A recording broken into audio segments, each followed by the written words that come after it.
நல்லா போயிட்டுருக்கு. ஒரு லெஜெண்டோட ஒர்க் பண்ணுறது ரொம்ப சந்தோஷம். அண்ட் அவர் வந்து பயங்கர எல்லா ஜென்ரேஷனோடையும் அடாப்ட் பண்ணிக்கிறாரு அவர். அதுதான் அவருடைய ஸ்பெஷாலிட்டி.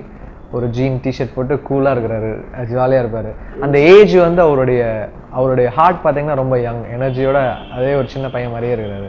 முடிச்சிட்டோம், எல்லா சாங்ஸும் முடிஞ்சிச்சு. இன்னும் ஒரு 1 monthல வந்து audio mostly will get it out. Folk அவருடைய ப்ளஸ்ஸை வந்து எடுத்துகிட்டு வந்திருக்கோம். அவருடைய genre it's a period film in a folk, native folk. ஃபோக்கில் லவ் இருக்குது, ஃபோக்கில் டிப்ரெஷன் இருக்குது, ஃபோக்கில் வந்து ஒரு இமோஷன் இருக்குது, எல்லாமே உங்களுக்கு நிறைய விஷயம் இருக்குது. இப்போ ஒன்றும் இல்லை, முதல் மரியாதை வந்து ஒரு செம்ம ஆல்பம், ஃபோக் ஆல்பம் தான். அதில் எவ்வளோ ஜானர் உங்களுக்கு இருக்குது. ஒரு நிலாவை தான் கையில் பிடிச்சேன் இருக்குது, ஒரு வெட்டி வேறு வாசம் இருக்குது, எவ்வளோ ஜானர்ஸ் இருக்குது. இமோஷன்ஸ்ன்றது we can play around with so many options. Bala sir வந்து one of my favourite directors. பயங்கர ஹாப்பி அவரோட ஒர்க் பண்ணுறது, ரொம்ப சந்தோஷம். பட் இதுக்கு மேலே நான் எதுவுமே சொல்ல முடியாது ப்ராஜெக்டை பற்றி. நீங்கள் ஆடியோ வரும்போது தெரிஞ்சுப்பீங்க.